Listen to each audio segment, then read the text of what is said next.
Praise the Lord. கர்த்தருக்கு மகிமை உண்டாவதாக. இந்த நல்ல காலை வேளையில் கர்த்தருடைய வார்த்தை மூலமாய் உங்களை சந்திப்பதிலே நான் பெருமகிழ்ச்சி அடைகிறேன்.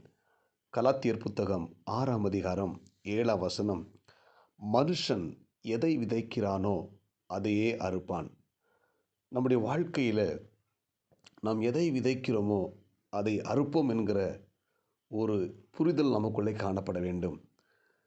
நாம் நன்மை விதைக்கும் போது நன்மையை நாம் பெற்றுக்கொள்கிறோம். தீமையான காரியங்களை விதைக்கின்ற பொழுது தீமையான காரியங்கள் நம்முடைய வாழ்க்கையில் வந்து விடுகிறது. எனவே இந்த இறைவார்த்தை கேட்கிற தேவனுடைய பிள்ளைகளே, நாம் ஒவ்வொருத்தரும் நல்ல விஷயங்களை விதைப்போம். அப்போஸ்தலனாகிய பவுல் கலாத்திய சபைக்கு சொல்லும்போது, நம்ம எதை விதைக்கிறோமோ அதை அறுப்போம் என்று அந்த விசுவாசிகளை எச்சரிக்கிறார். வேத புத்தகத்தில் வாசித்து பார்த்தீங்கன்னா, யாக்கோபுடைய வாழ்க்கையை நாம் கவனிப்போமானால், யாக்கோபு தன்னுடைய வயதான தகப்பன் ஈசாக்கை ஏமாற்றி ஆசீர்வாதங்களை சுதந்திரித்து கொள்கிறான்.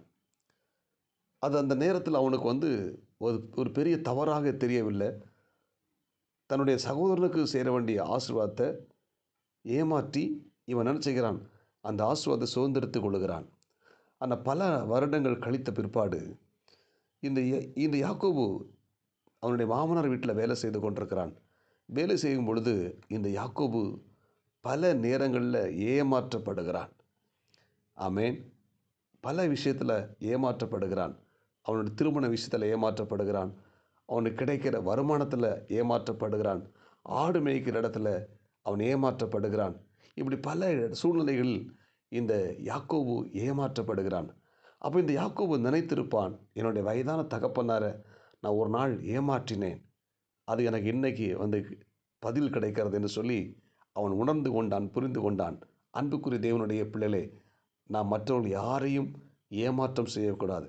அல்லேலூயா. இந்த யாக்கோபு தன்னுடைய தகப்பனை ஏமாற்றினான். பின் நாட்களில் அவன் ஏமாற்றப்பட்டான். மனுஷன் எதை விதைக்கிறானோ அதையே அறுப்பான். இந்த இறைவார்த்தை கேட்கிற தேவனுடைய பிள்ளைகளே, நாம் மற்றவர்களை ஏமாற்றும் பொழுது நாமும் ஒரு நாட்களில் ஏமாற்றப்படுவோம் என்பதை நாம் புரிந்து கொள்ள வேண்டும். இன்னைக்கு அநேகருடைய வாழ்க்கையை நான் கவனிக்கிறேன். அவங்க வாழ்க்கையில் நிறைய பேர் பார்த்தீங்கன்னா மற்றவர்கள் ஏமாற்றியிருப்பாங்க. சின்ன சின்ன விஷயத்தில் ஏமாற்றியிருப்பாங்க. ஆனால் பின்னாட்களில் பார்த்தீங்கன்னா பெரிய காரியத்தில் அவங்க ஏமாற்றப்பட்டிருப்பாங்க.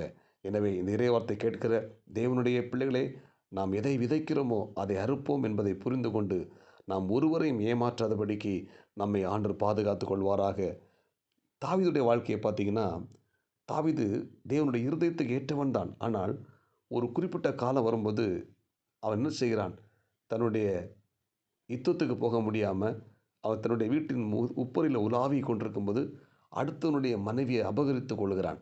அபகரித்து அதை மறைத்து அவன் என்ன செய்கிறான்? அவளுடைய புருஷனை கொலை செய்து அதை மறைச்சு என்ன செய்கிறான்? அவளை திருமணம் பண்ணி விடுகிறான். இந்த காரியம் கர்த்தருடைய பார்வைக்கு ரொம்ப துக்கமாக இருந்தது, பொல்லாப்பாக இருந்தது. பின் நாட்களில் பாருங்கள், தாவீது அவன் குடும்பத்தில், அவன் வீட்டில், அவன் பிள்ளைகள், அவனுடைய மகள் தாமாரை அவனுடைய மகனை என்ன செஞ்சிட்டான்? கற்பழித்து விட்டான். ஆமேன். தாவீது விதைத்த விதை பின்னாட்களில் அவன் அறுவடையாக அறுக்கிறான். நம்முடைய வாழ்க்கையில் நம்ம எதை விதைக்கிறோமோ அதை அறுப்போம் என்பதை நம்ம ஒரு நாளும் மறந்து விடக்கூடாது. தேவனுடைய பிள்ளைகளே, தாவீது அங்கே விதைக்கிறான். பின்னாட்களில் பிள்ளைகள் அறுவடை செய்கிறார்கள். எனவே நாம் நல்லதை விதைப்போம், நல்ல காரியத்தை விதைப்போம். தேவனுக்கு பிரியமான காரியத்தை நாம் விதைக்கும் பொழுது தேவன் நம்மை ஆஸ்வதிக்க வல்லமை உள்ளவராக இருக்கிறார். நீங்கள் எஸ்தர் புத்தகத்தை வாசித்து பார்த்தீங்கன்னா, ஆமான் என்கிற மனிதன் என்ன செய்கிறான்? முர்தகாயை அழிக்க வேண்டும் என்று சொல்லி அந்த முர்தகாய்க்காக ஒரு தூக்கு கயிறை ரெடி பண்ணி வைத்து கொண்டிருக்கிறான். பின் நாட்களில் பாருங்கள், அதே தூக்கு கயிறில் இந்த ஆமான் தூக்கி போடப்பட்டான். அன்புக்குரிய தேவனுடைய பிள்ளைகளே, நாம் நல்லதை விதைக்கும் பொழுது நல்லதை அறுப்போம். தீமையான காரியத்தை விதைக்கும் பொழுது தீமையான காரியங்களை நாம் அறுப்போம் என்பதை நாம் ஒரு நாளும் மறந்துவிடக்கூடாது. எனவே இந்த இறைவார்த்தை கேட்கிற ஒவ்வொரு தேவனுடைய பிள்ளைகளும் நல்லதை விதையுங்கள். அல்லேலூயா. நல்ல விஷயங்களை விதையுங்கள்.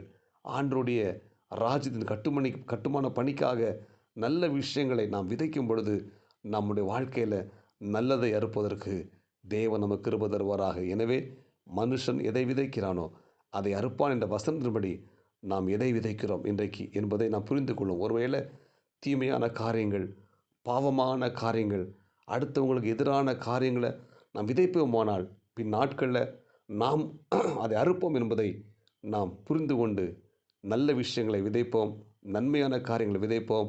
கர்த்தர் நம்முடைய வாழ்க்கையில் நன்மையான காரியங்களை அறுவடை பண்ண உதவி செய்வார். ஜெபிப்போமா? பரலோக தேவனே, இந்த இறைவார்த்தை கேட்ட ஒவ்வொரு தேவனுடைய பிள்ளைகளையும் என் ஆண்டவர் ஆசீர்வதித்து, மனுஷன் எதை விதைக்கிறானோ அதையே அறுப்பான் வசனத்தின்படி நாங்கள் நல்லதை விதைக்க, நன்மையான காரியங்களை விதைக்க, இந்த இறைவார்த்தை கேட்கிற ஒவ்வொரு தேவனுடைய பிள்ளைகளும் நல்ல காரியங்களை விதைப்பதற்கு உதவி செய்வீராக.